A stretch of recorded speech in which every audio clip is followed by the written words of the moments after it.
Hello friends, welcome to Sharda Devi classes.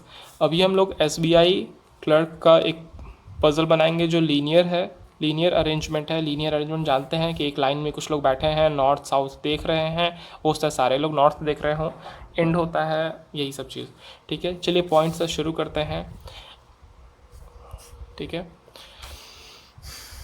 8 people are sitting in a row, और 8 people कौन कौन है? A B C D E F G और H, 8 लोग हैं। ठीक है, all of them are facing toward north, यानी सारे लोग नॉर्थ ही देख रहे हैं। 3 people sit between A and D, A और डी के बीच में 3 लोग बैठे हैं।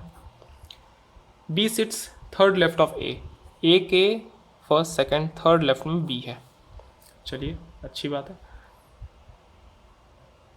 And sits at the end, B sits third to the left of A and sits at the end, यानी ये एंड पे बैठा हुआ है बी जो है।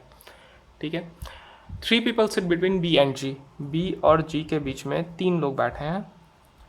अगला पॉइंट है C sits third to the right of H, H के फर्स्ट सेकंड थर्ड राइट में, फर्स्ट सेकंड थर्ड राइट में सी है।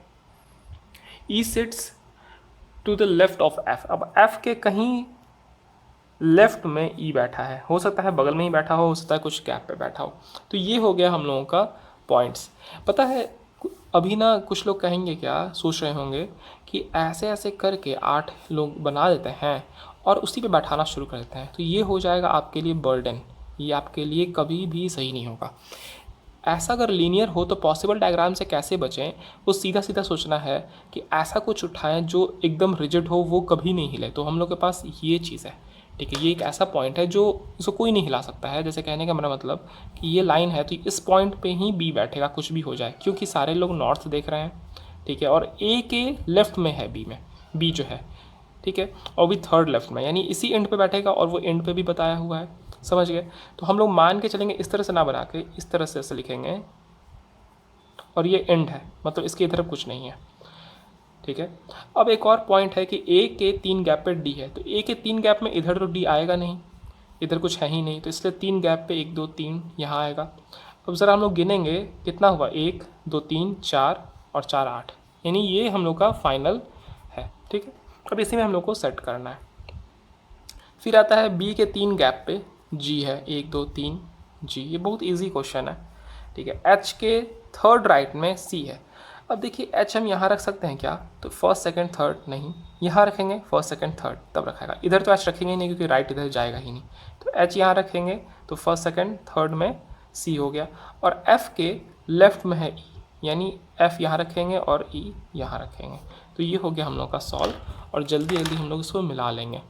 ठीक है, इस तरह आप ऐसा क्वेश्चन में करीबन 3 क्वेश्चन पूछता है, कभी कभी 5 ना के बराबर पूछता है, लेकिन 3 क्वेश्चन ही पूछ रहा है तो बहुत इजीली बन जाएगा आपका, 1 से 2 मिनट में बन जाएगा ये। ठीक है, देखिए ए और डी के बीच में 4 गैप है, ए 1 2 3, सॉरी एक ए और डी के बीच में 3 गैप है, 1 2 3। ठीक है, ए के थर्ड लेफ्ट में बी है, ये भी सही है। बी और जी के बीच में 3 का गैप है, 1 2 3, ये भी सही है। एच से थर्ड राइट में सी है, एच यहाँ है, 1 2 3 सी, ठीक है। ई जो है वो एफ़ के लेफ्ट में है, एफ़ यहाँ है और ई यहाँ है, ठीक है, ये भी सही है। तो ये हो गया। और अब कुछ लोग बोलते हैं क्या कि हम लोग मतलब चेक क्या हर क्वेश्चन में करेंगे इस चीज़ को? तो देखिए चेक ना, आप 100 क्वेश्चन का प्रैक्टिस कीजिए तब तक चेक कीजिए।